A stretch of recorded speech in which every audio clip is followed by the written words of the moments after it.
The cold streets of Varnus Prime. The wind was sharp on Varnus Prime that night. It howled through the narrow streets like a hungry beast. Neon lights flickered weakly above locked metal doors. People rushed past with heavy jackets, boots clicking, on frozen ground. No one looked around. No one stopped. Zarila stood in the corner of the market square. She was not from this planet. Her skin had a soft violet glow, now pale from the cold. Her eyes were golden, once bright, now tired. She held a small bundle in her arms. Her son, barely 3 years old, wrapped in a torn sheet that could no longer keep him warm. She tried one more door. "Please," she said softly, knocking. "Just warmth. For him. I will give anything." No answer. She lowered her head and moved to the next shelter. Her voice cracked as she begged, "He is freezing. I'll clean floors, I'll work. Or, if you want me to..." The door slammed shut. Zarila didn't finish the sentence. People walked past her. Some stared. Most turned their eyes away. They saw her lips trembling, her clothes thin, her feet bare, and they chose to ignore it. To them, she was just another alien refugee, one of many who flooded Varnus Prime after the border war. A burden, a risk, maybe even a criminal. But none of them saw the way she gently touched her son's forehead, trying to share her own warmth. None of them heard his weak cough, sharp and dry, echoing in the air like broken glass. Zarila walked toward the metal steps of a closed mechanic's stall and sat down. Her legs were numb, her back ached. Her arms shook from holding the child for hours. She whispered to her son, "Don't sleep yet. Stay awake. Mama is trying." That's when she heard footsteps. Heavy, slow, but steady. Someone was approaching. She looked up, expecting another soldier, maybe someone ready to yell or chase her away. But instead, she saw a man. He was human. Tall, wore a dirty jacket and carried a box filled with mechanical parts. His hands were rough, his face tired, and grease covered his fingers. He had old boots, patched at the toes, and a strange look in his eyes, like he had seen too much pain in his life. He stopped when he saw her. Zarila quickly looked away. She pulled her child closer, prepared to move. But the man didn't yell. He didn't look disgusted. He slowly stepped closer and asked, "Is that your kid?" Zarila nodded carefully, unsure if she should speak. The man looked at the bundle, saw the child's shaking body, and then looked at her bare feet. "You're going to die out here," he said, not angry, not cruel, just saying the truth. Zarila nodded again. She was too tired to argue. "I knocked," she whispered. "I begged." The man knelt beside her. He placed the heavy box on the ground. His eyes locked on hers. "Did anyone help?" She shook her head. "They wanted something I couldn't give. Or wouldn't." There was silence for a moment. Then, the man stood and held out his hand. "Come with me," he said. "I don't have much, just a small place with one heater and some instant soup, but it's warm." Zarila stared at him. "Why?" she asked, her voice shaking more than her hands. He shrugged. "Because no one else did." She didn't trust it. It sounded like a trick. No one gave something without asking something worse in return. "I can't pay," she said. "Not with work, not with..." "I don't want payment," the man interrupted. "I want the kid to survive, that's enough." She blinked fast. For a second, it felt like a dream. "I'm Jack," he said simply. "You don't have to say anything, just follow me." Zarila stood slowly. Her knees almost gave in. Jack picked up the child carefully, gently, like the boy was made of glass. Then he handed the box to Zarila and guided her through the side alley. They walked through 2 more blocks until they reached a small, broken-down building. It looked like a junk shed from the outside, but when Jack opened the door, warm air greeted her skin like sunlight. Inside there was only one room, a heater in the corner, a rolled-up blanket on the floor, tools scattered everywhere, but it was dry. It was warm. Jack laid the child near the heater. He gave Zarila the blanket and said, "Wrap him, sit close." She followed his words, her body slowly relaxing for the first time in days. Then Jack opened a can of soup, heated it in a metal pot, and placed it between them. "No questions tonight," he said. "Eat. Rest. We'll talk tomorrow." Zarila looked at the soup, then at him. A human who didn't want anything, a man who helped without a price. She couldn't remember the last time that happened. She held the spoon, took a bite, and felt tears fall quietly down her face. Outside, the cold still roared. But inside, for the first time in weeks, Zarila felt something she thought was gone. Hope. A home with one blanket. The night passed slowly, but it passed. Zarila didn't sleep much. She sat against the wall, her eyes wide open, watching every movement in the small room. The heater buzzed softly. The child beside her was finally breathing calmly. His little fingers had color again. Across the room, the human man, Jack, had fallen asleep sitting on the floor, head resting on a toolbox, one arm draped lazily over a half-finished repair drone. Zarila didn't understand him. He had given her warmth, food, and space. He had not touched her, had not asked her anything, not even her name. That had never happened before. She looked around the room again. It was small and dusty. A broken pipe leaked in the corner. Tools were everywhere. But compared to the street, outside it felt like a palace. In the middle of the room there was only one blanket. Jack had pushed it toward her last night without a word, and he had slept in the cold. Her throat tightened as she remembered how many nights she had begged strangers, offered everything, and still been kicked away like trash. But this man, he didn't even hesitate. She turned to check her son again. His body was warm now, his breathing steady. She pulled the blanket tighter around him, then whispered, "We owe him everything, my love." Just then, Jack stirred. His eyes blinked, open. For a moment he looked confused, then remembered everything. "Hey," he said with a yawn, scratching his chin. "You okay?" Zarila nodded slowly. He stood up, stretched his arms, and walked over to a small crate in the corner. He opened it and pulled out another food can. "No coffee," he said with a chuckle. "But I've got synthetic breakfast beans. Want some?" Zarila blinked. "You're feeding us again?" Jack shrugged. "Kid still looks weak. Needs to eat." She watched as he heated the food on a small metal plate over the heater. The smell wasn't great, but it was food. She hadn't smelled warm food in over 3 days. "You don't even know me," she said softly. Jack stirred the beans with a wrench. "Don't need to." "That's dangerous," she added. He handed her the plate. "Maybe, but you're here, and I don't leave people to die outside my door." Zarila held the warm plate, surprised. "Is that a human thing?" He smiled. "No, just a me thing." They ate in silence for a while. The child stirred and opened his eyes. Jack waved at him gently. "What's his name?" he asked. "Rin," she answered. "His name is Rin." Jack nodded. "Cute kid, strong too. Most wouldn't survive that cold." Zarila looked down at her son with pride. "He takes after his father." Jack noticed the small sadness in her eyes but didn't ask more. When the meal was done, Zarila looked around awkwardly. "I should leave before someone sees me here." "Why?" Jack asked, standing up. "If neighbors see you sheltering a refugee alien," she said quietly, "they might report you.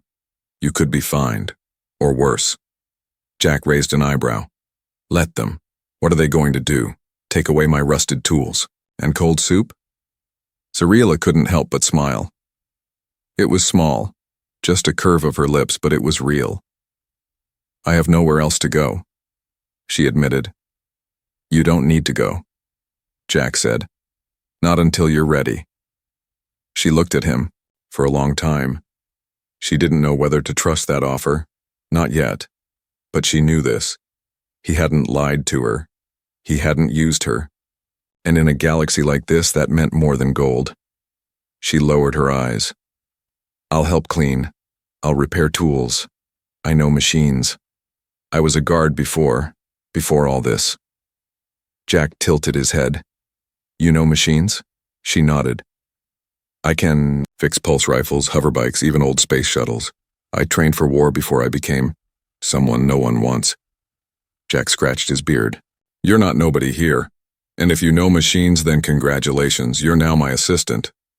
Zarila blinked. What? He laughed. You just got yourself a job. She looked confused, but Jack pointed to a broken drone on the bench. You fix that, I'll believe you. Zarila knelt beside the drone, eyes focused. Her fingers remembered the process. She moved quickly, smartly. In 5 minutes, the drone beeped and lifted off the bench, wobbly but alive. Jack whistled. Okay. I'm impressed. Zarila looked up. Does that mean I can stay? Jack smiled warmly. You were staying either way, he said, but now I've got a good reason to tell the neighbors. And just like that, for the first time in a long, while Zarila felt like a person again, not a ghost. The child's cough and a race against time. The third morning in Jack's workshop started with a sound that made Zarila freeze. Cough. Then again. Cough. Cough. Her heart dropped. Rin, her little boy, was coughing badly, his chest heaving.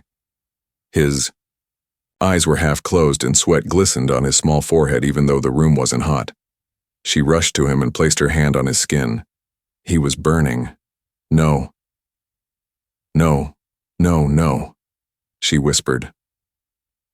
Jack woke instantly. He saw her crouched, over the child, panic written on her face. What's wrong? He's sick, she said, her voice cracking. His fever is high, his body can't take it. Jack moved quickly. He checked the boy himself, frowning deeply. This is serious, he said. He needs a med pod. Zarila looked at him, helplessly. The clinics here won't accept us. They don't help refugees, especially not alien ones without ID. Jack grabbed his jacket. Then we'll lie. What? He zipped up and said with sharp eyes. You're not going to watch your kid die while I stand here. Come on. Zarila clutched her son to her chest and followed Jack out the door. They moved fast through side alleys, avoiding patrols. The sun was up now, and Varnus Prime was buzzing with activity. Markets opening, transports flying overhead, and guards roaming the streets. Jack led her toward a private district on the east end. There, behind security drones and laser-fenced gates, was a clinic reserved for workers and families with proper city status. Zarila hesitated outside. Jack, this is suicide. But Jack didn't stop. He looked directly at the robotic receptionist at the front. My son is burning up, he said firmly. He needs immediate care. The drone scanned him. This child's DNA does not match your biological code. Parent status denied. Jack didn't blink. That's because he's adopted. I signed him last week. Emergency record filing. Now move. The robot paused for 1 second too long, and Jack pushed through the gate. Inside, a nurse stared wide-eyed but saw Rin gasping in his mother's arms. The alien markings on his skin had turned a sickly gray-blue. Whatever doubts the staff had were swallowed by the seriousness of the child's condition. He needs viral flush, oxygen tank, and blood booster, one medic said. No time to ask for approvals, said another. We start now. Zarila watched them take Rin from her arms and place him in a transparent med pod. Blue light wrapped around his body as machines hummed. She stood frozen, eyes wide, her heart pounding. Jack touched her shoulder. He'll be okay, he whispered.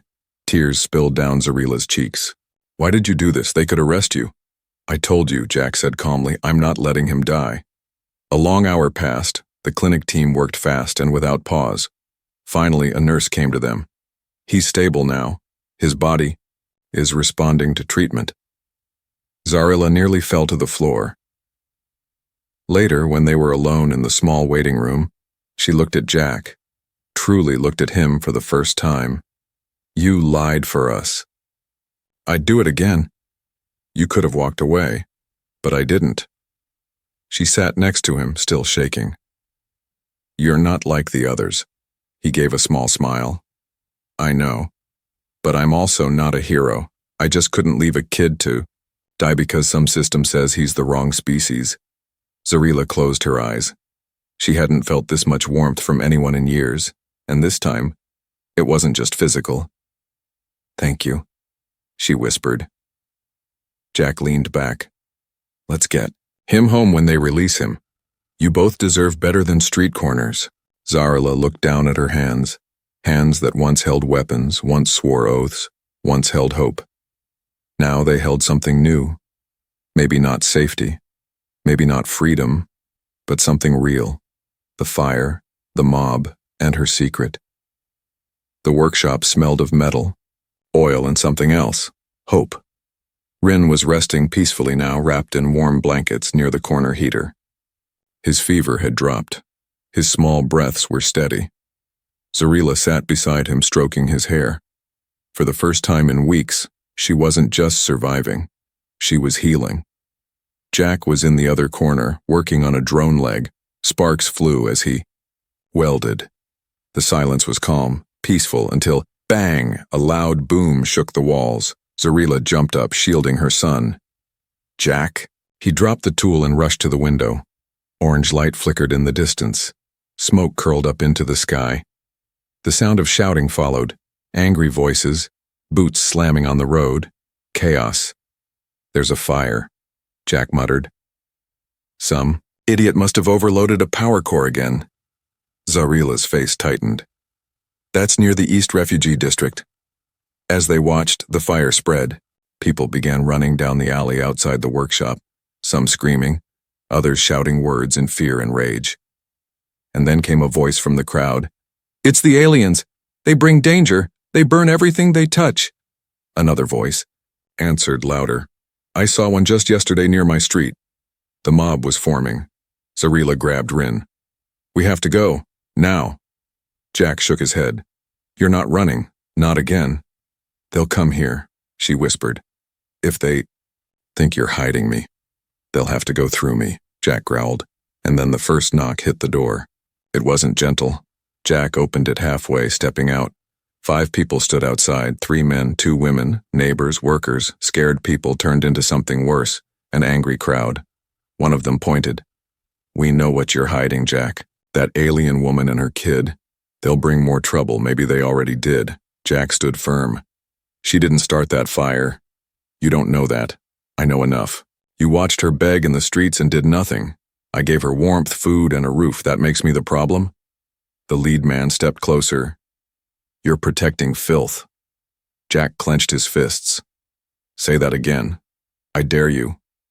From inside, Zarila heard every word. She looked at her son, then stood tall. She wrapped him tightly in a shawl and stepped outside. The crowd went silent when they saw her. She stood barefoot, her violet skin glowing in the firelight. Her golden eyes fierce, not afraid. "If I were here to cause trouble," she said calmly, "you'd already be on the ground." People stared. "I was once a royal guardian of the Akal Empire," she continued, "sworn protector of Empress Yelna herself. I gave everything to protect peace, and when our empire fell, your governments hunted us down like criminals." Whispers rippled through the crowd. "I offered my body on the streets," she said louder now. "Not because I wanted to, but because your people made me believe that was all I had left to give." Jack turned, eyes wide. She had never told him this, but not this man. She pointed at Jack. "This human looked at me like I was someone. Not a tool, not a threat, not a slave, just someone." The fire crackled. No one spoke. "Now I stand here not as a refugee, but as a mother, and I will not run anymore." The silence was deep, and then slowly the crowd began to break apart. One by one they turned and left, shame on their faces. Only the wind remained, carrying the sound of dying flames. In the distance, Jack looked at her. "You didn't have to do that," he said. "Yes, I did," she replied softly. "They needed to see who I was, and I needed to remember it myself." He stared at her like he was seeing her for the first time. You were a royal guardian? Yes. You could have killed them all, couldn't you? She gave him a small smirk. Easily. Jack chuckled. Good thing you're on my side. She looked down at Rin, who was awake now, watching them with sleepy eyes. We're not running anymore, she whispered. This is home now. Hidden past human heart night fell again on Varnus Prime, but this time, it was quiet. The fires in the district had been put out. The angry voices were gone. And inside the mechanic's workshop, something fragile and beautiful was growing. Trust. Zarila stood at Jack's work table, carefully repairing a bent hover joint. Her long fingers moved with focus and skill, hands steady, mind sharper than ever. She wore a worn-out human work coat now, too big on her, but somehow it suited her. Jack sat across from her, sipping from a dented tin cup. Where'd you learn to fix that? He asked, watching her work. Royal Barracks, she said without looking up. Before I became a bodyguard, I trained in battlefield repair. One of the Empress's rules, never rely too much on others. Jack nodded. Smart Empress. She was, Zarila said quietly. And she was kind, until the war tore everything apart. A heavy silence followed. Jack leaned back and looked at her with soft eyes. You haven't told me what happened to you. Not really. Zarila paused. The hover joint clicked into place with a soft snap. She wiped her hands and set the piece aside. Then she spoke. Our empire didn't fall in battle, she said. It fell in betrayal. The Empress was poisoned by her own sister. The court shattered. I fought to protect her daughter. I smuggled the princess away during the night. But I couldn't save her. We were hunted. She was only a child. Her voice broke. She swallowed hard. They called me a traitor after that. Said I failed. So I ran. I became a ghost. I was nothing. Jack's brow furrowed. You weren't nothing. You were trying to protect someone. No one saw that. Everyone I met after that only saw my body, my skin, something exotic, something broken. Jack looked at her for a long moment. And what do you think I see? Zarila's eyes locked on his. I don't know yet. Jack smiled softly. I see a woman who carried a child through a burning world. I see someone brave enough to face a mob without shaking. I see someone stronger than any soldier I ever met. Her face softened. You say things like that, and I start to believe them. Good, Jack said, because you should. Zarila stood still. No one had ever said such words to her, not without wanting something in return. But Jack hadn't asked for anything, not once. I don't understand you, Jack, she said, folding her arms. Why are you really helping me? He looked into his cup for a long second, then said, because I've been alone too. That surprised her? He chuckled. Yeah, big shocker. A man living with broken machines and canned soup might have a past. Zarila tilted her head. Tell me. He exhaled. I was a systems engineer once. Federation fleet, top of my class. Then, my wife died. Shuttle explosion, engine failure. I blamed the system. They blamed me. A pause. Then he added, so I left. Bought this dump and started fixing things no one else wanted. Zarila understood. Her voice was gentle when she said, you fix broken things. Jack glanced at her. Yeah, guess I do. They shared a quiet smile. A real one this time. Suddenly, a small voice broke the moment. Mama. Rin had woken up. His little eyes blinked at them from the blanket pile. Zarila rushed to him, touching his face. I'm here, my light, I'm here. Jack came over, too. How you feeling, little guy? The boy looked at him for a moment, then did something neither of them expected. He reached out and touched Jack's hand. Jack froze. Zarila blinked. He doesn't touch strangers, she whispered. He hasn't, since the camps. Jack looked at Rin, then gently squeezed the small fingers. Then I guess I'm not a stranger anymore. Zarila looked at them both. Her son and this strange, stubborn human who had given them warmth without price. And in her heart, something shifted. She wasn't surviving anymore. She was living again. The warmth of belonging. Snow began to fall on Varnus Prime. It didn't happen often, but when it did, it painted the world in white silence. The junk piles sparkled. The rooftops wore soft blankets. Even the loud market quieted for a moment, as if the whole city was holding its breath. Inside Jack's workshop, the heater hummed and laughter filled the air. Laughter. It had been so long since Zarila had heard that sound come from her own chest. Rin was sitting in a corner with a set of old nuts and bolts, pretending to build a spaceship. Jack had given him a set of plastic tools and a bucket of scrap. He called it engineer training. Zarila stood by the workbench, fitting a stabilizer coil into a delivery drone. Her fingers moved smoothly, as if they were always meant to. Fix things, not fight wars. Her hair was pulled back, her sleeves rolled up, there was grease on her cheek. She didn't care. Jack walked in holding 2 cups of hot brew. No poison, I promise, he joked, handing her one. She smiled. Then I guess I'll live dangerously. They both sipped in silence for a moment. The window beside them had started to fog up from the warmth inside. Outside, people hurried past in thick jackets, heads low, eyes empty. I used to be like them, Jack said suddenly. Like who? Zarila asked. Them. He nodded toward the people outside. Blind, cold, too focused on surviving to notice anyone else. She looked down at her cup. And now? He turned to her. Now I notice you. Zarila's breath caught. She didn't know what to say to that. Not yet. He changed the subject. You've been here over a week now. Yes. I've gotten used to having you around. She raised an eyebrow. You mean the noise, the mess, the child who climbs your shelves? Jack chuckled. Exactly that. There was a moment of stillness between them. Something unspoken passed in the air. Warm, heavy, fragile. Then Jack said it. If I asked you to stay, would you? Zarila looked at him for a long moment. Do you mean stay until the snow melts? Or stay longer? I mean really stay. She set her cup down. Her hands trembled slightly, but her voice was steady. No one has asked me to stay in a very long time, Jack. Not without wanting to own me or use me, he nodded. I know, but I'm not them. I believe you, she whispered. Then say yes, he said. Zarila turned toward the corner where Rin was pretending to fly his ship into battle. I can't promise you much, she said slowly.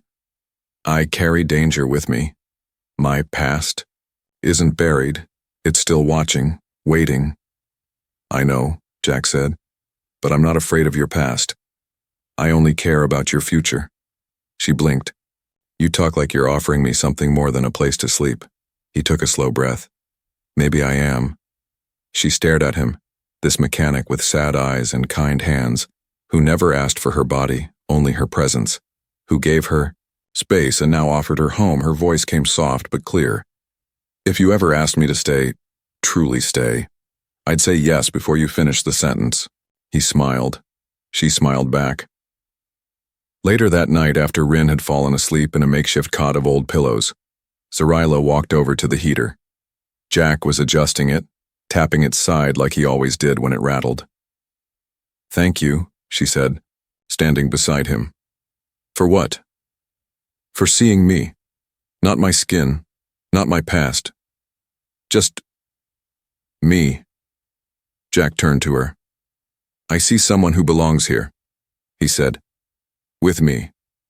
She didn't speak. She just leaned her head on his shoulder, eyes closed, finally, at peace. And outside, the snow kept falling. Not for sale, not alone. Morning came soft and silver, snow still coating the world in silence. Jack's workshop stood like a lonely island in the frost, warm light glowing from the windows, a quiet hum coming from inside. Zarila stood at the table, gently brushing Rin's soft hair. He was still asleep, arms curled around an old blanket Jack had stitched from rags. His breathing was calm now. No fever, no fear. She turned toward the door, her chest tight with something unfamiliar. Peace. But peace never stayed long in her world. Boom, boom, boom, a loud knock. No, a fist-pounding metal. Then came a voice. Cold, sharp, military. Open the door. Now. Jack looked up from his desk. Zarila's body stiffened. They found me. He walked over, calm but alert. Who? She didn't need to answer. Outside, more footsteps. Heavy, organized, Zarila whispered. Bounty hunters, or worse, the ones who never stopped looking. Jack grabbed the plasma tool from the bench and slid it into his belt. Get the kid. Stay behind me. But Zarila stepped forward. No. This is my past, I'll face it. Jack hesitated, then opened the door. A tall figure stood outside. An alien hunter in black armor, breathing mask hissing. Behind him were two more, scanning devices in hand. There's a fugitive inside, the lead one said, voice robotic. A war criminal of the fallen Akal Empire. Surrender her. Zarila stepped into the doorway before Jack could stop her. I'm not hiding, she said. And I'm not running anymore. The hunter's mask blinked. You are property of the sovereign collectors. You were marked for bounty after deserting your empire. I was never anyone's property, Zarila said sharply. I was a protector, and I still am. One of the hunters raised his weapon. Jack moved instantly, placing himself between them and Zarila. You're not taking her, he said. You have no authority here, human, the lead hunter replied. Step aside or be marked as a traitor. Jack's voice was low and dangerous. Then mark me. Zarila reached out and took Jack's hand, stepping beside him, no longer hiding behind anyone. You want to drag me away? Then you do it knowing I've already found something your kind will never understand. And what's that? The hunter sneered. She squeezed Jack's hand. Belonging, family, someone who didn't want to own me, but saw me. The hunter stepped back, surprised by her courage. Then something unexpected happened. Rin stepped forward from behind them, rubbing his eyes. Mama, he said sleepily. The hunter paused. His scanner blinked again. You have a child? Yes, Zarila said. And he's not afraid of you anymore. The smallest of the bounty team, a younger female, her armor less scratched, lowered her weapon slowly. She's not a threat, the young one muttered. She's just a mother, the leader growled, but something in the tone had shifted. This isn't over, he warned. There will be others. Zarila nodded. Let them come. I won't run again. And then, just like that, the hunters turned, boots crunching through the snow, and disappeared into the frost. Jack shut the door slowly. For a moment, no one spoke. Then Zarila turned to him, her face filled with something deep, pride, relief, and quiet strength. You were willing to fight for me. Jack shrugged. You're not for sale. You never were. Tears welled in her eyes, but this time she didn't hide them. She stepped closer to him, placed her hand on his chest. I want this, I want you. Not because I need saving, but because I've already been saved. Jack leaned his forehead against hers. Then stay. As long as you want. I'm not going anywhere. Rin ran to them, wrapping his little arms around their legs. Zarila laughed softly and knelt, down, pulling him close. From now on, they were a unit. Not a human and a stray alien, not a mechanic and a refugee, but a family, and in a world where nothing had ever come easy, they finally had something no one could take away. Home.